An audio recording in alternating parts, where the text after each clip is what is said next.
Bem-vinda, bem-vindo ao consultório do Porto Canal. Nesta terça-feira, tal como lhe disse, nesta primeira parte do programa teremos a oportunidade de falar sobre medicina dentária e, neste caso, em especial com a doutora Ricardina Nobre, médica dentista com diferenciação em ortodontia no Trofa Saúde Ovar. Doutora, bem-vinda. Muitíssimo obrigado por estar connosco e antecipadamente grato por termos a oportunidade de tentar ajudar os nossos telespectadores mais daqui a pouco. Já sabem, medicina dentária daqui a pouco em destaque também com as suas questões. Recordo apenas o número de telefone. De resto é fórmula com prioridade, porque em direto teremos a oportunidade, se necessário, também dos nossos convidados colocarem questões para darem uma ajuda mais concreta. 22508-3297. Não perca esta oportunidade.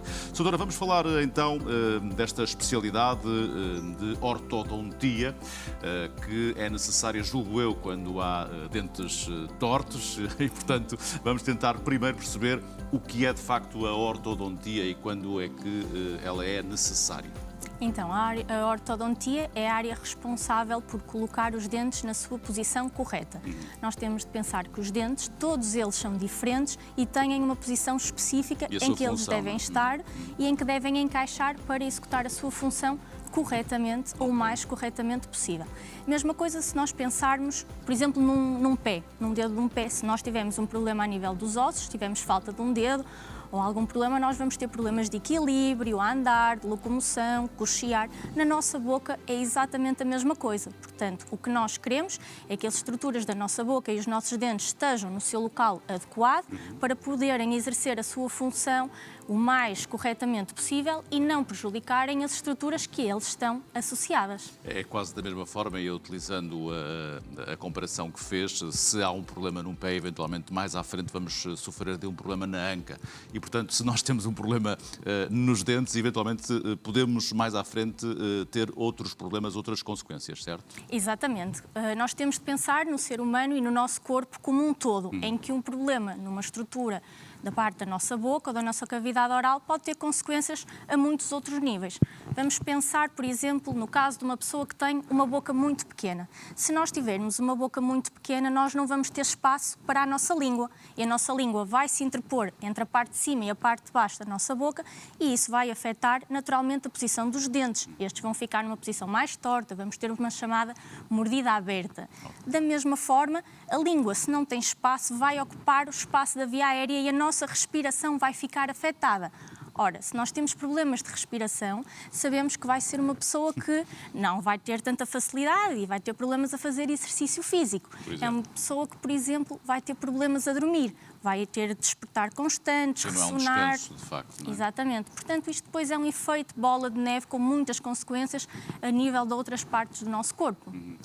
Assim sendo, e para quem nos acompanha, que possa estar a pensar, provavelmente eu até tenho este problema porque sofro deste problema nos dentes. Há uma idade concreta para uma primeira consulta, para uma primeira análise do médico dentista aconselhada? Não sei se há ou não. Sim, é muito importante que a primeira consulta ao médico dentista seja feita muito cedo. E quando eu digo isto, digo ainda no primeiro ano de vida. No primeiro ano de vida? Sim. Os bebés também têm alterações a nível do seu desenvolvimento e, no nosso caso, a nível da estrutura da cavidade oral, que vão ter outras consequências. Por exemplo, se o bebé tiver um freio alterado, curto, seja labial, seja lingual, pode ter problemas na prega, na amamentação. Isso tem consequências não só para o bebé, mas também para a mãe. E então o desenvolvimento não vai acontecer de uma forma correta. E nós devemos intervir nesse estado inicial para que se possa restabelecer o equilíbrio e, naturalmente, o bebé desenvolver-se corretamente. Agora, se nós formos falar numa criança um bocadinho mais à frente, eu penso que a idade limite ali dos 4, 5 anos é aquela que, se uma criança nunca antes foi ao médico dentista, deve mesmo ir para nós vermos se há alguma alteração, alguma má oclusão que esteja a acontecer. Nós temos que os 6 anos, aproximadamente, é a idade com que os dentes definitivos começam a erupcionar. Portanto, se nós tivermos consequências que provieram antecipadamente a isto, depois vão-se repercutir ao longo de toda a dentição. É possível antecipar os problemas futuros, é isso? Sim, claro que sim. Nós sabemos que se nós temos um problema aqui, ele não vai regredir por ele próprio, ele vai ter tendência a piorar. Portanto, qualquer coisa que esteja antes, com o desenvolvimento, vai ter mais estruturas associadas. E então isso vai ter consequências. Certo. Okay? Nós já falamos um bocadinho de, como falamos há bocado, consequências a nível de má oclusão, podem levar a problemas de dentes tortos, problemas de fala, de mastigação, mas há muitas outras partes do nosso corpo que estão envolvidas, desde alterações no sistema visual, olfatório, dores de costas, coluna, alterações posturais. Um exemplo muito franco que nós temos aqui na área da medicina dentária e na sua ligação é os desportistas ou os atletas de alto rendimento. Sim. Porquê é que é tão importante a oclusão e estas alterações posturais nestes atletas? Porque uma vez que a parte da cavidade oral vai ter consequências noutras partes do nosso corpo, ela vai afetar o seu rendimento. Tirar o máximo de rendimento, exatamente, naturalmente. vai afetar o seu rendimento esportivo e é por isso que é muito importante esta avaliação e o restabelecimento do equilíbrio para o correto funcionamento. Doutora, o que é em concreto uma má oclusão que falava agora? Então, nós sabemos que a nossa boca é constituída resumidamente por duas partes. A parte de cima, que nós chamamos maxila, e a parte de baixo, que nós chamamos mandíbula.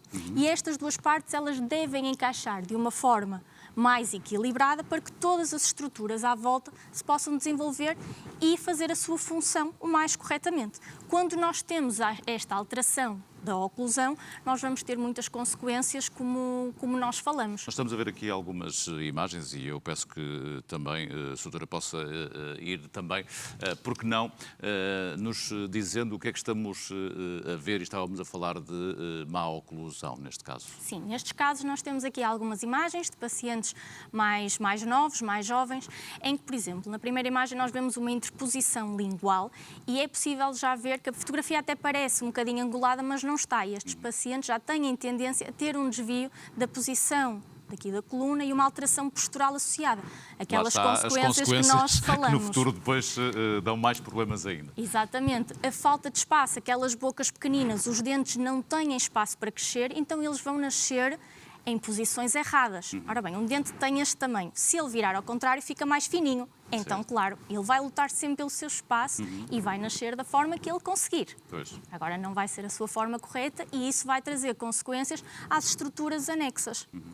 Daí que seja de facto importante uma primeira consulta, aquilo que falávamos há pouco, tão cedo, mesmo que, e numa primeira vista, à nossa vista, desarmada, sem qualquer tipo de ferramenta e sem a experiência de um médico dentista, possa não existir nada, mas pode haver algum motivo para uma preocupação no futuro.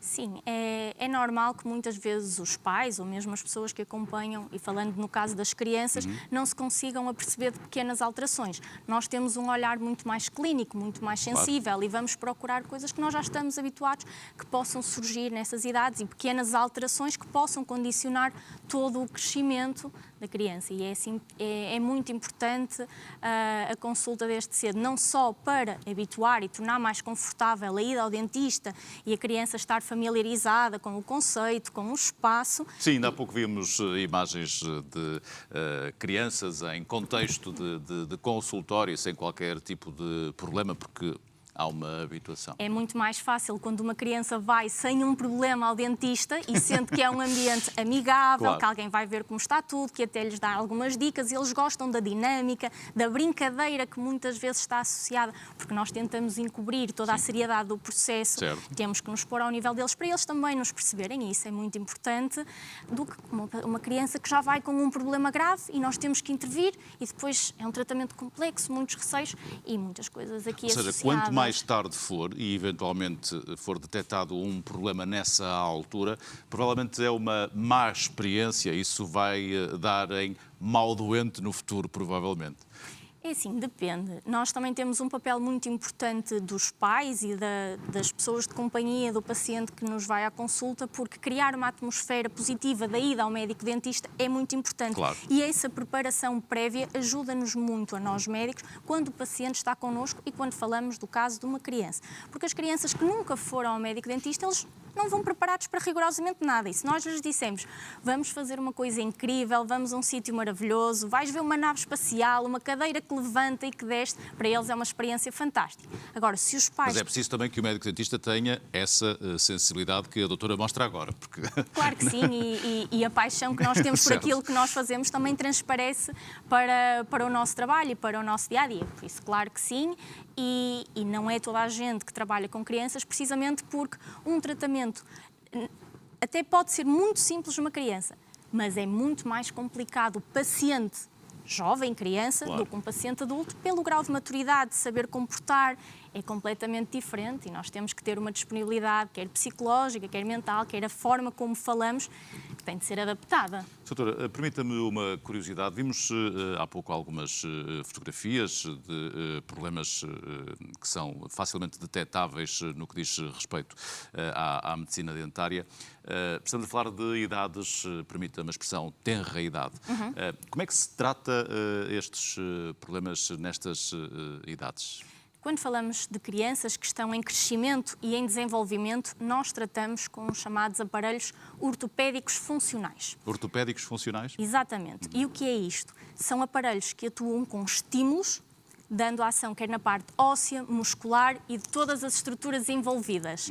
Este é um aparelho ortopédico funcional? Exatamente. Estes aparelhos são aparelhos únicos, são feitos especificamente para cada doente e eu, por norma, faço os meus aparelhos sempre muito bonitos, muito coloridos, muito giros, muito apelativos e as crianças, o paciente que o usa, fica muito cativado. Tenha orgulho em usar naturalmente este aparelho. Exatamente. Claro. Contrariamente muitas vezes ao que acontece, os pais têm o receio de que o filho, a criança, não vá utilizar o aparelho, mas, contrariamente, muitas vezes a aceitação é muito grande. Primeiro, porque isto incute à criança um sentido de responsabilidade, maturidade.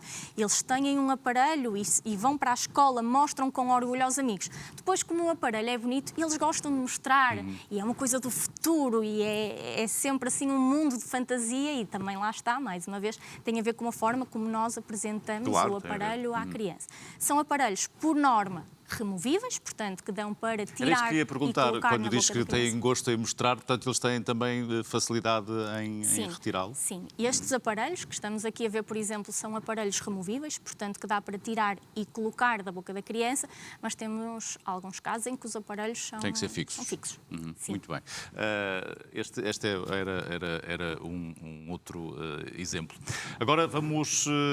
em sentido contrário, ou seja, se eventualmente não houve uma consulta atempada, muito cedo, se estes problemas não foram detectados enquanto criança, ou seja, se enquanto criança não há esta resolução, se a criança não é tratada de imediato, como é que podem, vocês neste caso, ou a doutora Ricardina, atuar no futuro para resolver este problema que nasceu cedo, mas que não foi resolvido? Exatamente. Então, se nós tivermos perante nós um paciente que já tem presente dentição definitiva e que não se interveio antes, nós vamos depois pegar na ajuda auxiliar e adicional dos aparelhos ortodônticos. Ok. Já não pode ser um aparelho ortopédico funcional? E estes aparelhos, eles vão trabalhar nas estruturas anexas, como o osso, músculo, todas as partes envolvidas na nossa cavidade oral. Os aparelhos ortodônticos, já vou falar um bocadinho sobre o que são aparelhos que atuam na posição dentária, dentes definitivos. Ou seja, se as estruturas anexas da nossa cavidade oral não se desenvolveram corretamente, os dentes definitivos, quando nasceram, quando erupcionaram, eles foram para posições incorretas e a sua função, a função de equilíbrio, não está a ser executada de uma forma plena, satisfatória. Então, estes aparelhos ortodônticos vão atuar no alinhamento dos dentes, no nivelamento e em pôr os dentes na sua posição correta. Então, nós a nível de aparelhos ortodônticos temos resumidamente dois tipos. Ok. Temos os que estamos a ver na imagem ou não? Sim, sim. Vamos anexar os de cima como os aparelhos fixos e o de baixo como um aparelho removível e invisível. Chamamos-lhe assim. O primeiro caso é um caso de um aparelho fixo, como por exemplo temos aqui neste modelo. Nós temos estas pecinhas que são colocadas e coladas aos nossos dentes e são unidas por um fio muito fininho. Ao longo do tempo, nós, médicos dentistas, vamos ajustando, vamos alterando a posição destas peças e destes fios para levar os dentes para as posições que nós queremos. Hoje em dia, como temos aqui na imagem do centro, já temos opções mais estéticas destes aparelhos, em que estas peças podem ser transparentes e, portanto, já é uma opção muito mais apelativa e muito mais discreta. É importante mais também... discreta será, não é? Mas depois há quem discreta. exiba com orgulho essas peças e, portanto... Exatamente, todos nós somos diferentes e nós temos que aceitar todas há as destaques, diferenças. então, claro. Exatamente. E pacientes está tudo mais bem, desde que resulte. pacientes mais jovens continuam a gostar muito do aparelho e de mostrar, Muito bem. porque é sempre sinal de que estão a investir na sua saúde. E isso também é muito importante. É claro que sim, e é um belíssimo sinal, ao contrário do que eventualmente acontecia há alguns anos atrás. Sim, exatamente. Realçando também que estes aparelhos têm sofrido uma grande evolução nos últimos anos e são tratamentos hoje em dia muito mais confortáveis, muito mais cómodos para o paciente. Ok. Depois temos os aparelhos removíveis invisíveis ou transparentes, ganharam este nome precisamente porque são transparentes. E estes aparelhos são de tirar e de pôr, por isso são aparelhos removíveis e são mais estéticos porque efetivamente são transparentes e muitas vezes muito pouco visíveis. Sim, mas nesse caso, doutora, eles têm que ser também, ao longo do tempo, vão sendo alterados para ajustar ao facto de o dente estar a direcionar-se à sua posição? Acontece isso? Os tratamentos com aparelhos invisíveis, vamos chamar assim, são compostos não por um aparelho em si, mas por um conjunto de aparelhos que vai vão acompanhando levando, as várias fases. Exatamente, que vão acompanhando a evolução e vão levando os dentes para as posições em que nós queremos. Certo. A quantidade de aparelhos depende do tratamento que depois tem de ser efetuado para cada paciente. Antes de mais, agradecer-lhe o cuidado que teve em trazer esses exemplos para que todos também possamos perceber melhor que tipo de aparelho estamos a falar. E julgo que cada caso é um caso, ou podemos dizer que há um aparelho melhor que o outro? Não, nós não podemos nunca dizer que há um aparelho que seja melhor do que o outro. E nós temos sempre que ter assente que há duas partes muito importantes neste processo: o paciente e o médico. E todos os tratamentos têm riscos inerentes e é muito importante nós percebermos isso. Portanto, quando o paciente começa um tratamento, eu preciso que o paciente tenha cuidados com a alimentação, com a escovagem, a ida às consultas de controle nos tempos em que estão estabelecidos. Se eu colocar, por exemplo, um aparelho fixo e o paciente não tiver cuidado na alimentação, não me aparecer às consultas de controle nos tempos que estão predefinidos, o tratamento certamente que não vai evoluir de uma forma também, correta. Portanto... Da mesma forma com estes aparelhos invisíveis. Se o paciente retira o aparelho e o aparelho não está em boca, ele não vai fazer rigorosamente nada. Portanto, todos os tratamentos têm uma parte que é muito importante, que é a parte da cooperação, a motivação do paciente. Mas se esse aparelho que mostrou agora, se é removível, é para justamente, quando for necessário, sair da boca. E o que lhe pergunto é, quando diz que o paciente tem que ter o cuidado se não tiver o aparelho em boca, ou seja, o que lhe pergunto é, quando é que, de facto, o paciente tem que ter esse aparelho ou quando é que pode retirá-lo, eventualmente? Não sei se para as refeições, porque provavelmente será útil retirá-lo das refeições. Exatamente isso. É quando necessária a resposta está dada. O aparelho é para usar aproximadamente 20 horas por dia. Okay. Portanto, é para tirar em duas circunstâncias-chave. Para comer, nas refeições, e para higienizar, ou seja, para escovar os dentes. Durante todo o resto do tempo, o aparelho deve estar em boca para efetuar a sua ação. Certo. Claro que, esporadicamente, se o paciente usa aparelho, tem, por exemplo, um casamento, uma festa e quer retirar o aparelho. É verdade, hoje em dia o paciente não se incomoda, mas quer retirar o aparelho. Pode retirar o aparelho. Agora, 2 ou 3 horas. Depois está cansado, chega a casa, esquece de pôr o aparelho para dormir. No dia seguinte, sai à pressa para o trabalho, não leva, o tratamento fica condicionado. Já são muitos casos. Por isso, sim, o aparelho é para usar cerca de 20 horas por dia, usar durante o dia, durante a noite, portanto, usar também para dormir.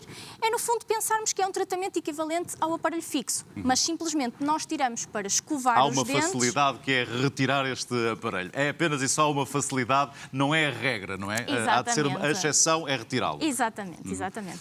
De facto, eu não sei se essa é ou não a mais recente fórmula de trabalhar na ortodontia e de colocar os dentes no seu sítio, mas o que reparo, e eu próprio já utilizei um aparelho, mas fixo, O que repara é que, de facto, há uma evolução no que diz respeito também à ortodontia, não existe? Sim, estes aparelhos, à semelhança dos aparelhos fixos, eles já existem há bastantes anos, mas sem dúvida que eles têm sofrido uma grande evolução, seja porque nós temos mais opções de marcas disponíveis, temos um maior conforto e a concorrência qualidade, faz com que as coisas também, às vezes... É verdade, e a qualidade também é muito superior. Portanto, são aparelhos que têm sofrido uma grande evolução, sim. Agora, nós temos que pensar que nós hoje em dia vivemos numa era em que a estética, a imagem, tem um papel preponderante e as pessoas gostam de opções que sejam muito mais discretas, principalmente o paciente adulto. Eu tenho muitos pacientes que dizem que as pessoas ao seu redor, família próxima, nem sequer se aperceberam que estavam a efetuar um tratamento ortodôntico, porque os aparelhos efetivamente são extremamente discretos e isso é uma mais-valia. Agora, na minha opinião, aliada à parte estética, a parte e a facilidade de retirar o aparelho para higienizar é uma vantagem enorme, sem dúvida. Porquê?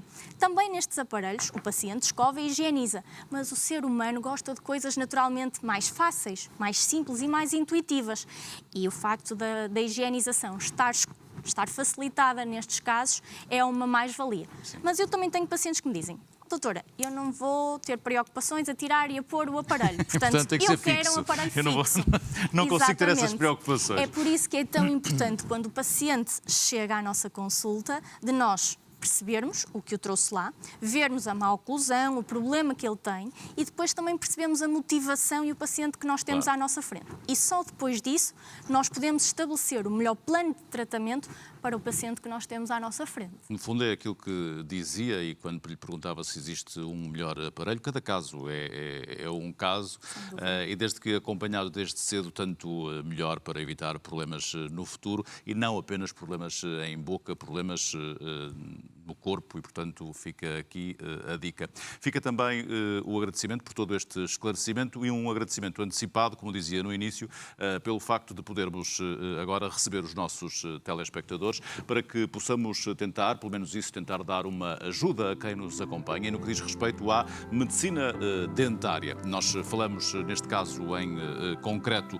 na ortodontia, até porque a doutora Ricardina Nobre é médica dentista com diferenciação em ortodontia no Trofa Saúde Ovar, mas se tem alguma questão no que diz respeito à medicina dentária, sinta-se perfeitamente à vontade para entrar no nosso consultório, é para isso que aqui estamos. Poderá fazê-lo ou de uma forma mais direta através do nosso número de telefone, 22508-3297, ou se preferir, porque não tem possibilidade de estar connosco em direto, pode sempre enviar-nos um e-mail e, nesse caso, deve utilizar o seguinte endereço eletrónico: consultório@portocanal.pt. De uma forma ou de outra, o importante é que nós consigamos ajudar pelo menos um telespectador, uma telespectadora que seja. Isto será depois de um curto intervalo, mas convém fazer já a sua inscrição. Até já.